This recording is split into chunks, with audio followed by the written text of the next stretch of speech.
चरण कमलेभ्यो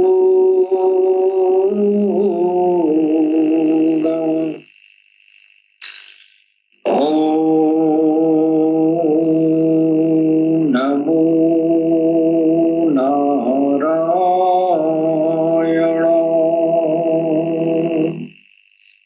नमो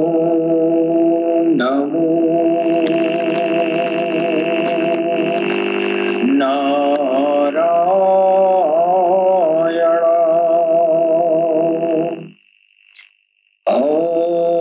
नमो नारायण।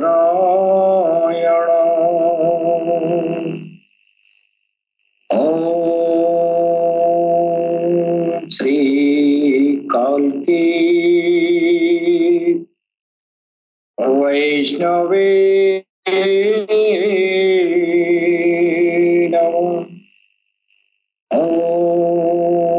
श्री कल्की वैष्णवे नमः।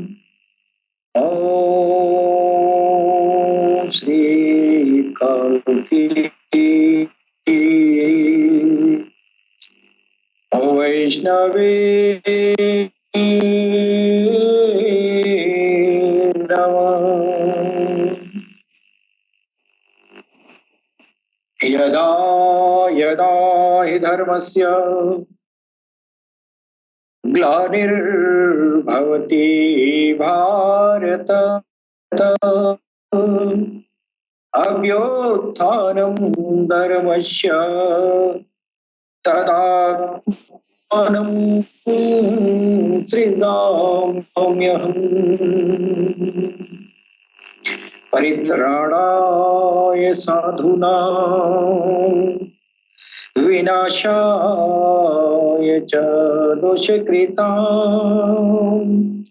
धर्म संस्थापनार्थाय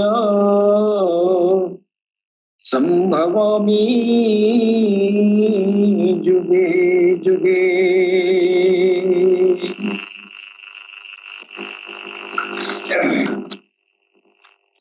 अस्तानि ऋषिकेश तौ प्रकृत्या जगत् प्रहृष्यतं रज्यते च रक्षांसि भीतानि दिशो द्रवन्ते सर्वे नमस्यन्ति संघा कस्माश्च तेन न मेरन् महात्मन् गरीयसे ब्रह्मणोऽप्यधिकतिर्रा अनन्ता देवेशा सगण्य निवास त्वं क्षरं सत्परं यात त्वमादिदेव पुरुषः पुराण त्वमस्य विश्वस्य परं निधानम् वेदासि वेद्यं च पुरं च धाम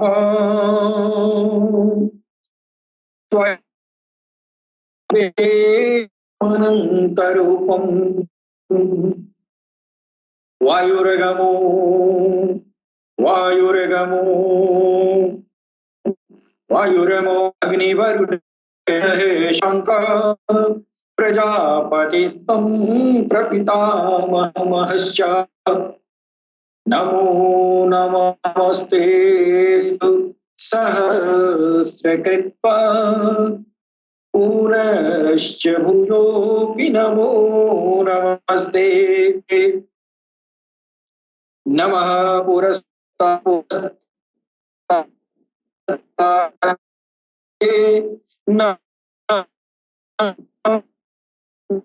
नमोऽस्तु ते ग्रन्था विर्या वास्तवं सर्वसमाप्नोति ततोऽसि सर्व सखेति मत्वा प्रसभं कृष्ण हे यादव हे सखेति अज्ञानमानं तवेदं प्रमादात प्रणये यच्चावः सारथं सत्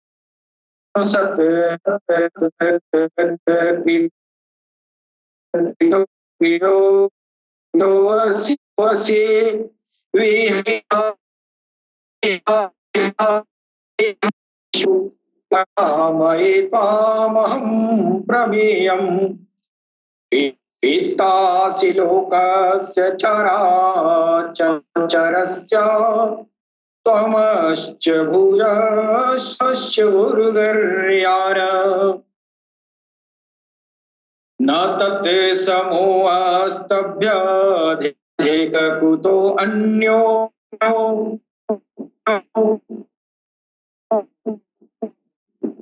लोकात् प्राणम्य प्राणिधाय कायं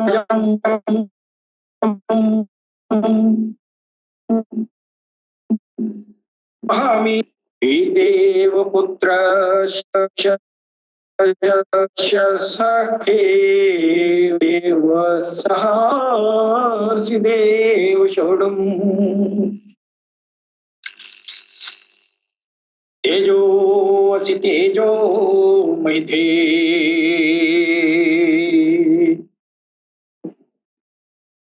निर्जमहिते बलमसि बलं महिते ओजोऽसि ओजो महिते पश्येम शरदशतम् जीवेम शरदशतम् शृणुयाम शरदशतम् प्रब्रुवाम शरदशतम् श्याम शरदशतम् भूयश्च शरदशतात् ॐ शं नो मित्रसंवरुणः शं नो भवत्वर्यमा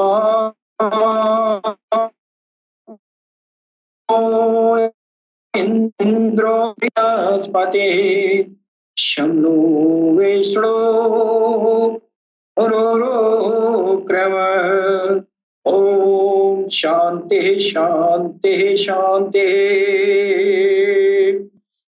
ॐ पूर्णमदः पूर्णमिदं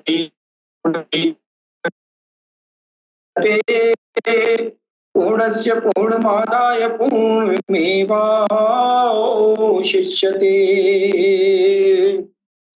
ॐ शान्तिः शान्तिः शान्तिः वक्रतुंड महाकाय सूर्यकोटि निर्विघ्नं कुरु मे देवं सर्वकार्येषु सर्वदा ॐ गणपतये नमः ॐ गणपतये नमः ॐ गणपतये नमः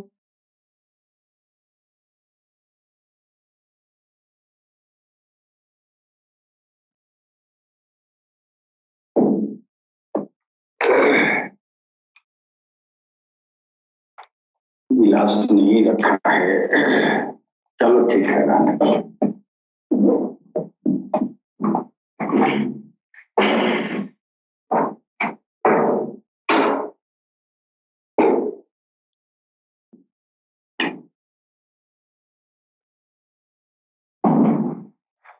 सबसे पहले हम अपने भगवान सदगुरु सैयदी यूनुस गौहर जी महाराज के चरण कमलों में मैं भगवान श्री राम धरती भगवान बुद्ध की धरती से मैं कोटि कोटि नमन करता हूँ। तत्पश्चात हमारे जितने भी भाई बंधु जो पूरी दुनिया में प्यार और मोहब्बत का पैगाम सारी इंसानियत के दिलों तक पहुंचाते हैं, उन सभी भाई बंधुओं को मैं सर नवा कर प्रणाम करता हूं।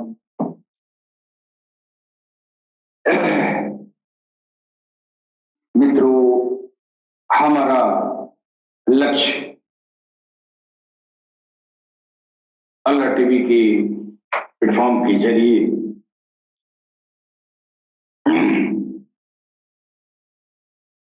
ऐसे समाज की स्थापना करना है जिसमें हिंसा, शोषण, दमन और नफरत लेश मात्र भी न हो।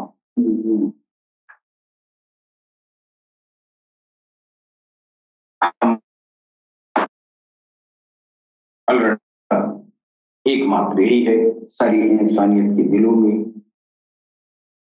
उसके रब का नाम समाहित हो जाए और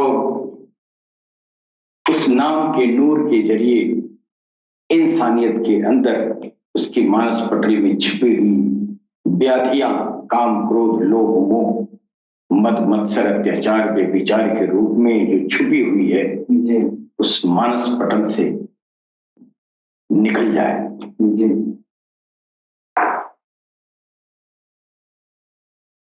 सरकार को हर्षही भगवान कल की अवतार ने एक ऐसा युक्ति दुनिया को दिया है,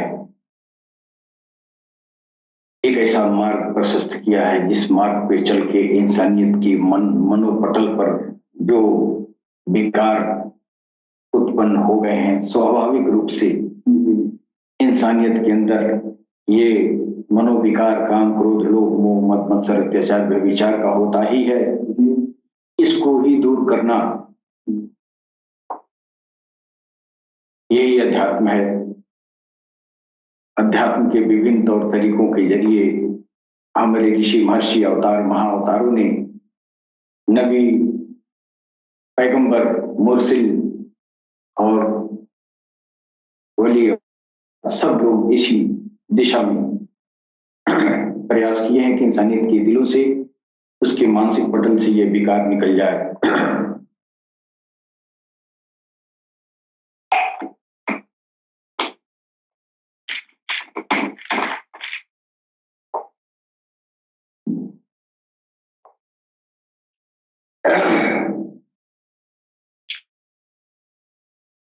मनुष्य का परम लक्ष्य उस परमात्मा का बोध करा लेना। जब तक ये मानस पटल की व्याधियां निकलेंगी नहीं, इंसानियत की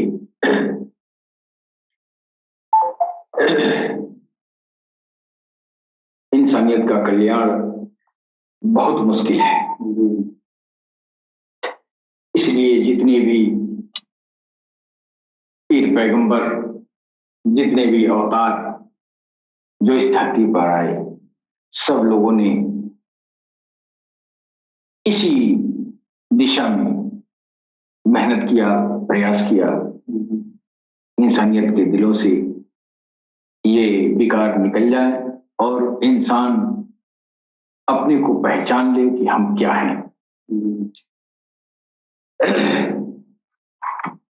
दरअसल हमारे ऋग्वेद, यजुर्वेद, सामवेद, अथर्ववेद जो सबसे पुरातन धर्म ग्रंथ हैं, इन ग्रंथों में भी इसी दिशा में ये जो है जोर दिया गया है कि इंसानियत के मनोविकार जाए और वेदों के बाद से तमाम पैगंबरी सिलसिला चला। पैगंबरों ने भी इसी दिशा में काम किया और जमाना गुजर गया, सारे अवतार, महाअवतार सब गुजर चुके। आखिरी में जिस अवतार के आने की संकल्पना सारे धर्मों में की गई है, भिन्न भिन्न नामों से, अब उस अवतार की बारी है। ये आखिरी अवतार, काल की अवतार जो होगा, ये काल की अवतार जितने भी अवतार इस जमीन पर आ चुके हैं, उन सारे अवतारों में उनसे ज्यादा जिम्मेदारी इस काल के अवतार को निभाना है। इसलिए ये पिछले अदवार में जो अवतार आए हैं, तो उस समय इंसानियत के बीच बुराइयों का जो सांद्रण है वो उतना नहीं था जितना आज कलयुग के दौर में है। लिहाजा उन अवतारों को उतना मेहनत नहीं करना पड़ा इंसानियत के मानस पटल के विकार को दूर करने में। फिर उसके बाद से दुनिया में नार का तनाजुल बढ़ता गया और एक के बाद एक अवतारों का आने का सिलसिला शुरू हुआ और ईश्वर की तरफ से उनको इंसानियत के इन विकारों को दूर करने हेतु एक एक नए नए शस्त्र प्रदान किए गए ईश्वर की तरफ से। वो शस्त्र अध्यात्म ज्ञान के थे।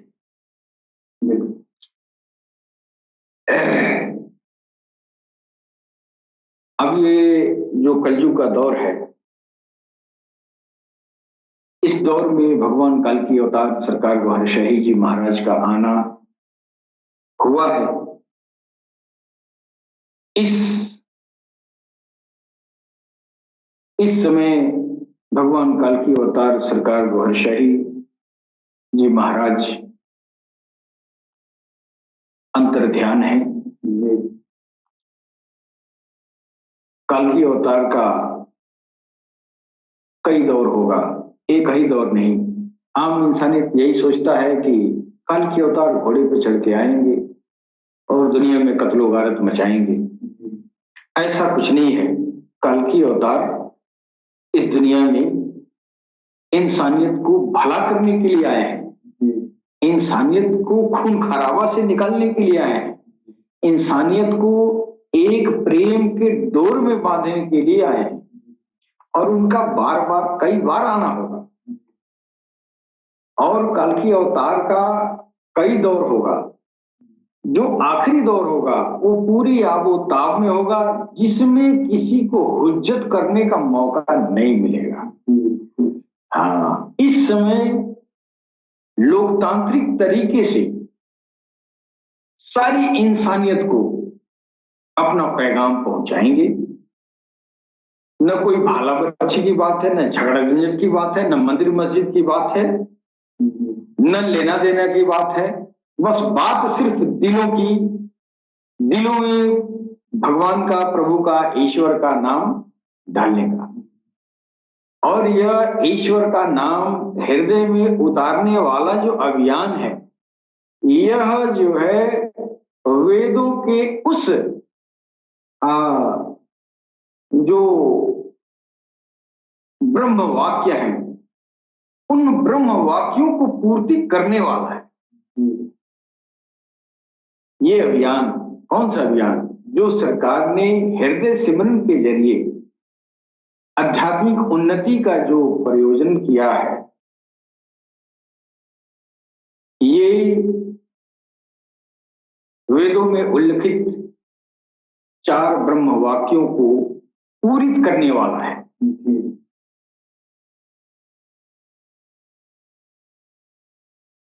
और हर इंसान को चूंकि सनातन हमारा सबसे पुरातन और पहला दीन है,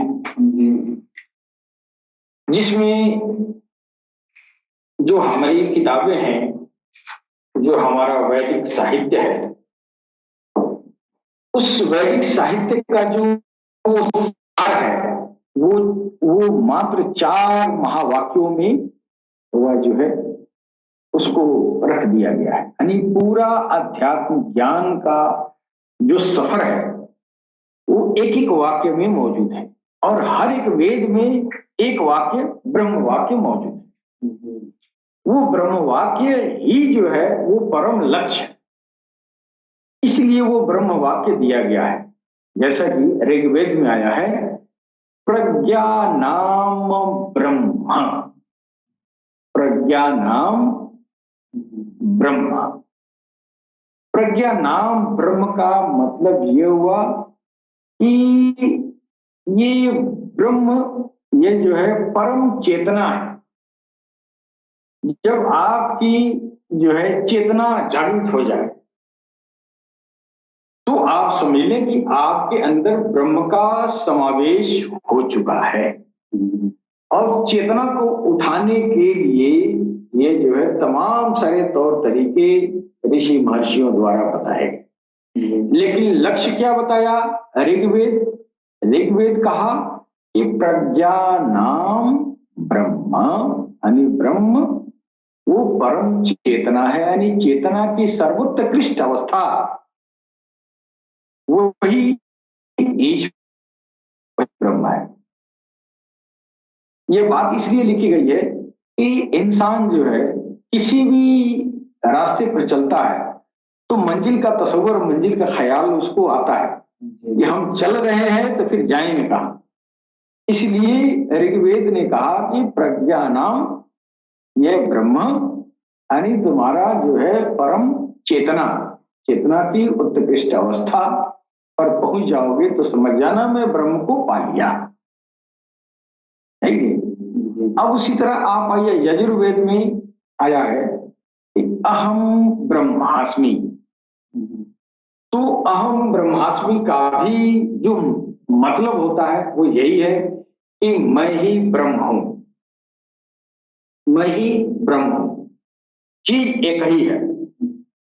यानी चेतना की शीर्षावस्था पर आप पहुंच गए और आप जो है ब्रह्म हो गए। वो कहां है? वो अंदर ही है। यानी आपने अपने अंदर से जो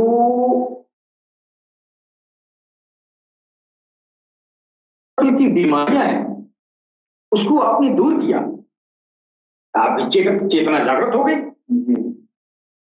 और चेतना जागृत हो गई तो आपको पता चल गया कि तो अब उस ब्रह्म को खोजने के लिए न मंदिर में जाने की जरूरत है न मस्जिद में। वेद तो कह रहा है कि अहम ब्रह्मास्मि, फिर भी मंदिर, बड़े बड़े मंदिर बनाए गए। इस मंदिर बनाने के पीछे भी विद्वानों का खास कोई मतलब है। इतने बड़े बड़े इमारत जो बनाए जाते हैं उसका, उसमें भी संदेश है। हाँ, उस कलाकृति में भी संदेश है। अब तो मंदिर जो है अब एक उद्देश्य ही बदल गया है, इसलिए मंदिर का जो निर्माण हो रहा है इसको वो भव्यता प्रदान किया जा रहा है। लेकिन जो पुरातन जमाने में वैदिक काल में जो मंदिर बनाए गए थे उस मंदिर की जो कलाकृतियां हैं वो आर्किटेक्चर भी आपको स्पिरिचुअलिटी सिखाती थी। हाँ, तो अब तो वक्त, ये कलयुग का दौर चल रहा है। अब तो देखा देखी की बात है कि फला धर्म में इतनी बड़ी मस्जिद और इतनी बड़ी गुरुद्वारा बनाया है तो उससे एक इंच छोटा मेरा नहीं होना चाहिए, उससे बड़ा होना चाहिए। ये तो हारा उसी का खेल है सारे लोगों में। लेकिन जो जो वेद कह रहा है, जो किताबें कह रही हैं, वो ये मंदिर और मस्जिदों की बुलंदियों से लेना देना नहीं है। कितनी ऊंची मस्जिद आपने बना लिया और कितनी ऊंची मंदिर बना लिया, इससे यही साबित होगा, अगर बहुत ऊंची मस्जिद बन गई है तो इससे यही साबित होगा कि यहाँ जो है ये मुसलमान बहुत प्रबल है। और मंदिर भी बहुत ऊंची उसकी जो है आपने ध्वजा लहराया, तो इसका एक ही मकसद है कि आप तो काबिज हैं, हाँ, आप हुक्मरानी करते हैं, इसका कोई मतलब नहीं हुआ। लेकिन जो पुरातन जमाने में जो मंदिर बनते थे, उस मंदिरों की कलाकृतियां, उसका जो आर्किटेक्चर था, वो स्पिरिचुअलिटी की तरफ बुलाता था, उसका मतलब था। जैसे आपने देखा होगा कि हमारे बहुत सारे मंदिरों में, पुरातन मंदिरों में आप नग्न चित्र दरवाजे पर, बाहर पूरे मंदिर के बाहर वाले हिस्से बहुत नग्न चित्र जो है बनाए गए, है ना, बहुत काम कलाकृतियों के चित्र बनाए गए। लेकिन अब समझने वाला जो है, अब वो तो जो बनाने वाला वो ये कहा है कि इस माया से हटोगे तब अंदर भगवान होगा, मिलेगा। वो बता रहे हैं कि ये मानस पटल का विकार, काम, क्रोध, लोभ, मोह, मद, मत्सर, अत्याचार पे विचार से निकलो, बाहर निकलो, है ना, और आगे जाओ, फिर भगवान मिलेगा। कलाकृतियां या बाहर तो नंगी नंगी कलाकृतियां, और अंदर क्या है, भगवान का मूर्ति है। तो वो बताना चाहता है कि देखो ये दुनिया को पार करो, फिर वो मिलेगा। तो वो संदेश था ना। और आज क्या संदेश है? कोई संदेश नहीं है। बस संदेश है, हुक्मरानी का संदेश है कि हम सर्कस हैं, हम ताकतवर हैं। बस यही, ये तो दीन धर्म का पैगाम हुआ नहीं, पैगाम ये हुआ ना। तो खैर, सबका लक्ष्य वही है। और हमारा जो है, ये यजुर्वेद में अहम ब्रह्मास्मि आया है कि मैं ही ब्रह्म हूं। यहाँ मंदिर मस्जिद का कोई लेना देना नहीं है, सारा मंदिर और मस्जिद इसी में है। तो इसलिए ये यजुर्वेद भी कहा कि अहम ब्रह्मास्मि, मैं ही ब्रह्म हूं, कहीं ब्रह्म की तलाश करने इधर उधर नहीं जाना। जो मंदिर बनाए गए हैं, जो आकृतियां कलाकृतियां दिखाई गई है, वो यही शिक्षा दे रही है, जो वेदों में लिखा है। तो इसको अंदर देखना है, वो बाहर आपको दृश्य करा के अंदर बोध कराया जाता है कि ये सारे काम कलाकृतियां तेरे दिल के ऊपर बनी हुई हैं, उसको पार करो, उसके अंदर भगवान बैठा है। हाँ, तो अंदर तो ही, अंदर ही तो पाया, पाया तो अंदर ही, उसको हटाया और अंदर पाया। इसी को कहा अहम ब्रह्मास्मि, यानी मैं ब्रह्म इधर पर बच जा, अंदर ही है, अंदर ही है। तो अंदर जो है, अब लोग कहते हैं कि अंदर भगवान है, तो फिर ये जो है, ये मंदिर में, मदरसों में गलत कार्य जैसे जघन्य अपराध क्यों हो रहे हैं, है कि नहीं? अपराध इसलिए हो रहे हैं कि ब्रह्म तो अंदर है, वो छुपा हुआ है, उसके ऊपर तुम्हारे ये जो है तमाम तरह के विकारों से वो अंदर दबा हुआ है, उसको आजाद करना है। वो आजाद करना है। जब आजाद होगा तो फिर उसमें से वह जो है एक पाक साफ पवित्र आप जैसा इंसान उसमें से प्रकट होगा, वो देवता होगा। फिर वो भजन संकीर्तन में लगेगा, फिर उसके भजन संकीर्तन के जरिए तेरा दिल जो है साफ होगा, है ना। और इंसान के मानस पटल में बहुत सारी बीमारियां हैं, तो जब भजन शुरू होगा, फिर उसके ताब में आके उस भजन की जो ज्योति है, उस ज्योति से वो विकार मानस पटल से उखड़ जाए, फिर आप जो है पवित्र हो गए इन जो है अलौकिक बीमारियों से, है ना। जो अंदर बैठा है दिखाई नहीं देता है। अब साधु के भेष में बलात्कारी क्यों पकड़े जाते हैं? ऊपर से तो साधु है, अंदर से उसकी उसकी जो मानस जो पटल है, वो बहुत ही विकारग्रस्त है। ये वो दिखाई नहीं देता है। वो बीमारियां अलौकिक हैं, जिसको काम, क्रोध, लोभ, मोह के रूप में आदमी जाना जा सकता है। तो उसको हटाना, ये जो है ज्ञान है, अध्यात्म ज्ञान है।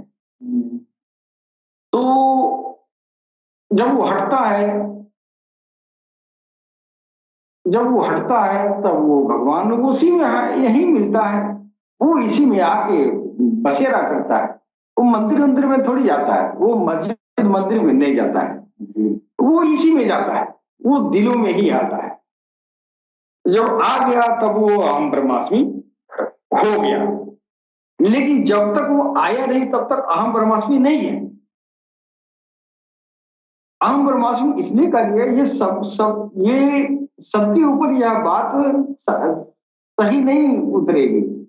जो जिसके अंदर ब्रह्म आ गया, दिल में आके विराजमान है, वो है अहम ब्रह्मास्मि। लेकिन जिसके ऊपर तो गोबर लगा हुआ है, जिसके दिल पर, जिसके दिमाग में, है ना, और ये वो क्या अहम ब्रह्मास्मि होगा? वो तो कभी हो ही नहीं सकता अहम ब्रह्मास्मि जी। लेकिन जब होगा तो उसी के अंदर वो पाएगा। इसीलिए कहा गया कि मैं ब्रह्म हूं, और ये जो है अहम ब्रह्मास्मि। एक और शब्द जो है सामवेद में आता है, ये भी वही बात है, कुल मिला जुला के तत्वमसि। तत्वमसि अर्थात वेद कह रहा है कि तुम जिसकी तलाश कर रहे हो वो तुम ही हो। तो बात तो वही हुआ, जो अहम ब्रह्मास्मि है, जो प्रज्ञानाम ब्रह्म है। तो जिधर ये शब्द इशारा करते उधर ही ये भी इशारा कर रहा है, बात तो एक ही है, यानी वो तुम ही हो जिसकी तलाश तुम कर रहे हो। फिर तुम पा क्यों नहीं रहे? तुम्हारे ऊपर तो ये काम क्रोध लोभ मोह मद मत्सर अत्याचार के ये जो है कीटाणु तुम्हारे अंदर छुपे हुए हैं, इसलिए तुमको पता नहीं कि तुम क्या हो। जिस दिन ये हटेगा तो तुमको जो है पता चल जाएगा कि ब्रह्म यही है। मन अरफा नफ्सहु फकत अरफा रब्बहु। मन अरफा नफ्सहु, अल्लाह कह रहा है कि ये जो है हम तुम्हारे नफूस के पीछे हैं। अरे ये सब गंदगियां है ना, इसको हटाओ बस, उसके उस पार तो हम ही है कि नहीं? मन अरफा नफ्सहु फकत अरफा रब्बहु, है ना। एक जगह आया है, ईजा तम्मल फखर फहु अल्लाह।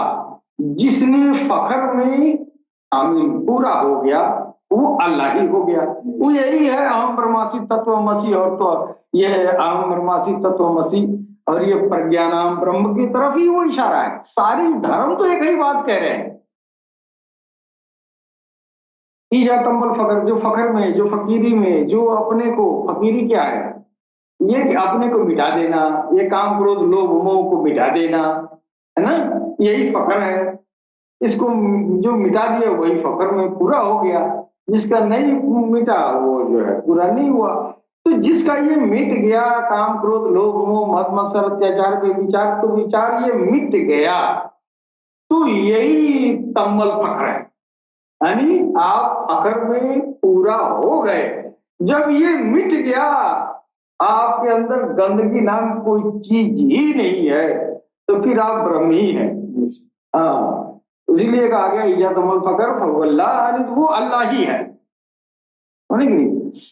इसी तरह हमारा अथर्ववेद में भी एक शब्द आता है कि आयम आत्म ब्रह्मा।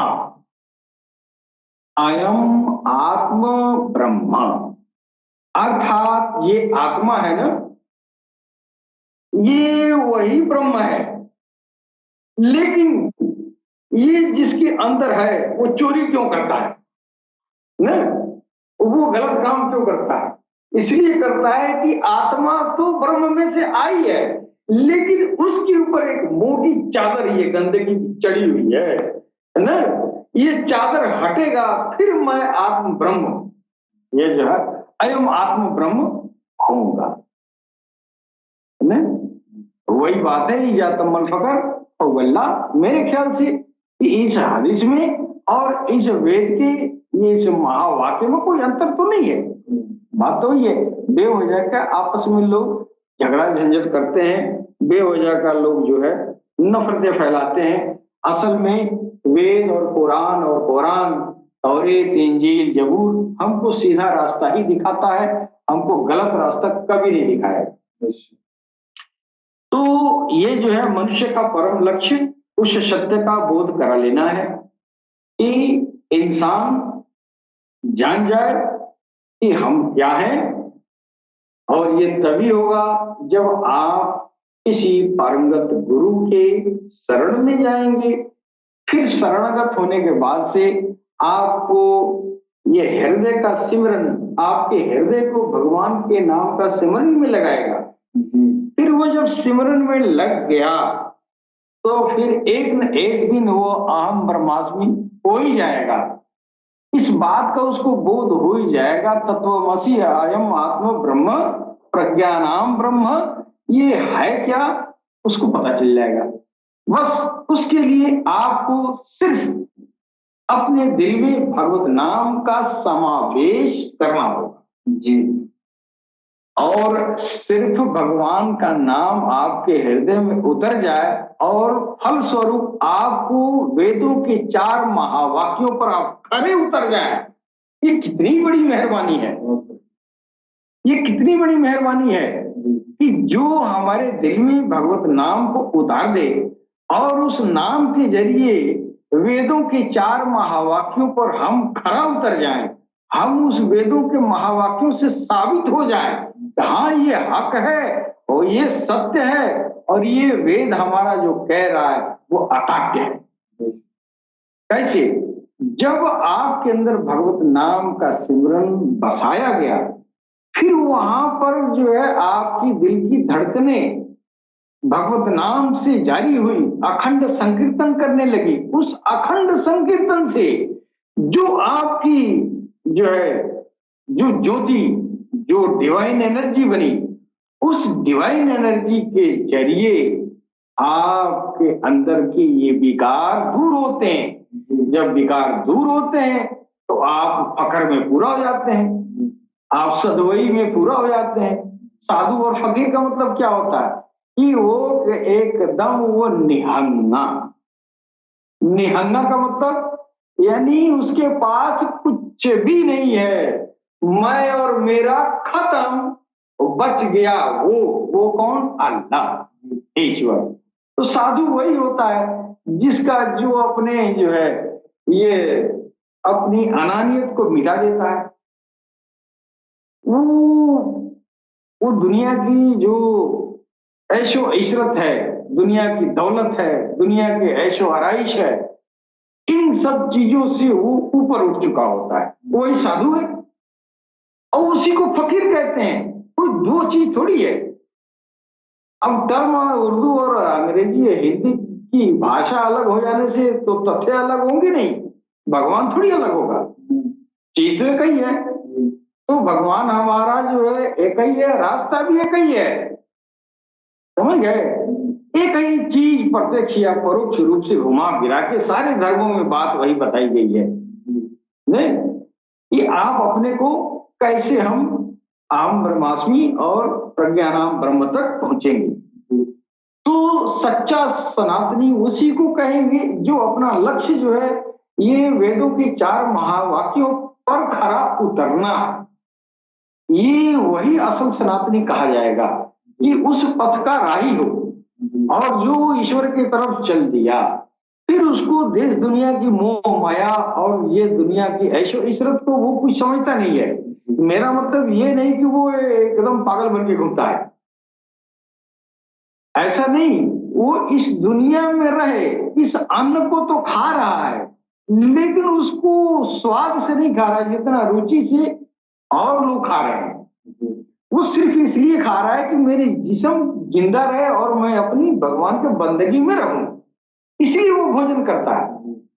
भोजन का उसका एकमात्र इस दुनिया का जो भी वो रस लेता है, उस रस का एक ही उसका लक्ष्य है कि हमारा जिस्म खड़ा रहे और मैं ये भगवान हमको अधिकाधिक मौका दे कि हम उसकी बंदगी ज्यादा से ज्यादा बंदगी कर सके।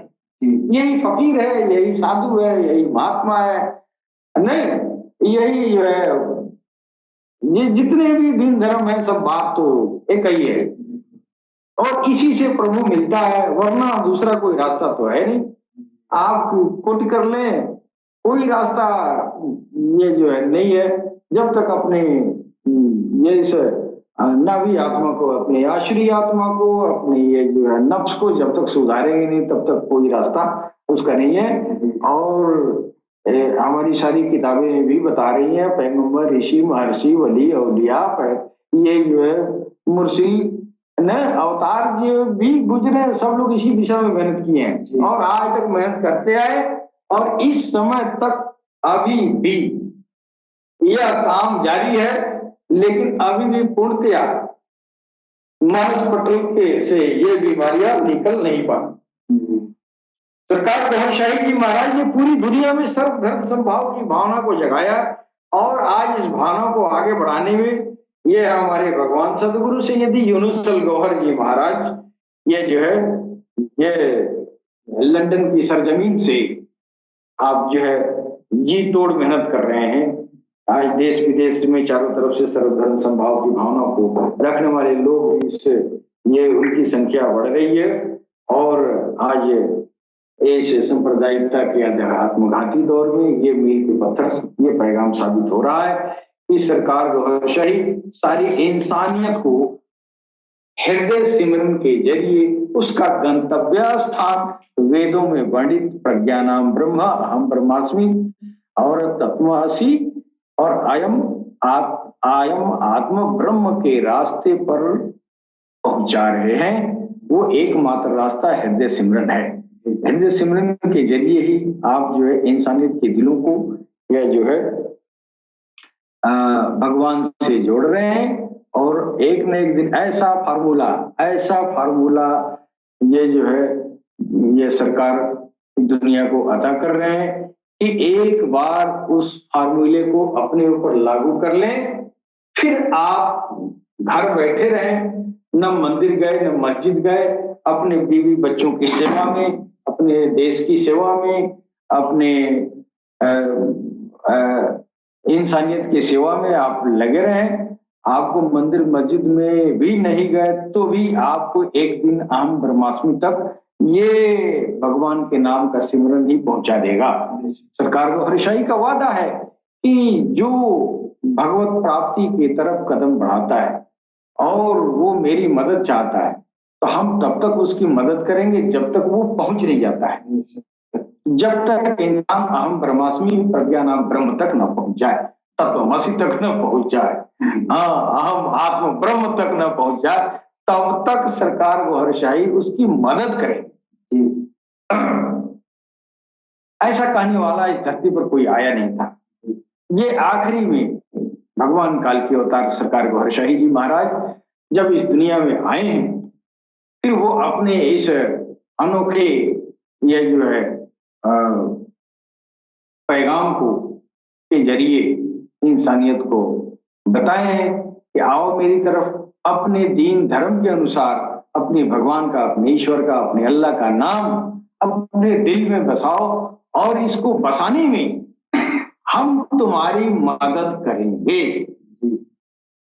यानी सरकार मदद करेंगे। सरकार सबकी मदद कर रहे हैं। आज हमारे हिंदू, मुसलमान, सिख, ईसाई तमाम दीन धर्म वाले जितने भी लोग हैं, सब लोग अपने अपने मजहब के मुताबिक जो भगवत नाम का सिमरन है अपने हृदय में उतार रहे हैं और उसके जरिए अपने गंतव्य स्थान अहम ब्रह्मास्मि प्रज्ञानाम ब्रह्म तक पहुंचने का रास्ता तो ये जो है प्रशस्त कर रहे हैं। तो ये बड़ा अनोखा पैगाम है सरकार गौहरशाही का कि इंसानियत कोई भी हो, कहीं का भी हो, किसी भी धर्म का हो, उससे लेना देना नहीं है। सरकार ने किसी भी धर्म के पेशवा को भला बुरा कहने से सख्त मनाही किया है कि किसी भी पेशवा को तुम ये जो है बुरा भला न कहो। तो सरकार गौहरशाही कह रहे हैं कि अगर तुमने भगवत नाम का सिमरन अपने दिल में बसाया, फिर वहां जो है भगवत नाम का जो है रगड़ा यानी अखंड संकीर्तन तुम्हारे दिल में शुरू होगा। अब अखंड संकीर्तन होता क्या है? जो खंडित न हो। तो ये जो अखंड संकीर्तन का जो विधान है ना, ये वैदिक युग से था। कालांतर में दुनिया इस बात को भूल गई। वास्तव में भजन का कार्य इस जिस्म के लिए नहीं है। हम भजन में इस जिस्म को लगा रहे हैं। सरकार कह रहे हैं कि इस जिस्म से तुम अपने बाल बच्चों की सेवा करनी है और इस जिस्म को तुम इस्तेमाल कर रहे हो मंदिर और मस्जिद में, तो ये जिस्म तुम्हारा जाके वहां फसाद कर रहा है और भगवान भी नहीं मिल रहा है कि नहीं? तो इसको ले जाना उतना जरूरी नहीं है जितना जरूरी इसके अंदर जो छुपा हुआ है, वो आत्मा को भगवान के भजन में लगाओ। इसलिए कि बाल बच्चे तुम्हारे हैं, तुम्हारी आत्माओं के नहीं। आत्मा इस जिस्म में आई, फिर इस जिस्म से जो है दुनियादारी बढ़ी, शादी विवाह हुआ, बाल बच्चे हुए, तो फिर उसकी सेवा में लग गया। ये जिस्म से लगा हुआ है, आत्मा से नहीं लगा है। आत्मा को वह जो है भजन में लगाना है। सरकार ने फरमाया कि आत्माएं भी कई तरह की होती हैं। इंसान के अंदर 7 तरह की आसमानी आत्माएं, 3 तरह की ये जो है इस टेरेस्ट्रियल आत्माएं हैं। स्थलीय आत्माओं को इसलिए कहा गया कि उससे जिस्म बनता है, ढांचा बनता है। तो ये जो है ढांचा बनाने के लिए अलग आत्मा है, भजन करने के लिए अलग आत्मा है। सरकार ने कहा इस भजन के जरिए अपनी ये जो आत्माओं करो, उन आत्माओं से भगवान का नाम का जिक्र फिकर रोशन कीर्तन करवाओ। फिर उनके जरिए भगवान के नाम से जो ज्योति बनेगी, उस ज्योति के जरिए तेरे मानस पटली की बीमारियां दूर होंगी। फिर ये बीमारियां दूर हो गई तो फिर भगवान इसी में है, ये हटाओ इसके पीछे है नहीं। मन रफा नफ्सु फकत रफा रब, यानी हम तुम्हारे नफूस के पीछे हैं, ये हटे फिर हम है। ये हटे कैसे? भगवत नाम के सिमरन से। जब राम राम या अल्लाह अल्लाह इस दिल में जाएगा, उसमें नूर बनेगा, ज्योति बनेगी, उससे ये बीमारियां खत्म हो जाएंगी। फिर जो बचेगा वो ये मैं खत्म, मैं गया, वो आया। इसी को कहा गया कि अहम आत्मा ब्रह्मा। इसके साथ ही वो अपनी वाणी पर विराम देंगे। सलाम नमस्ते, सत श्री अकाल।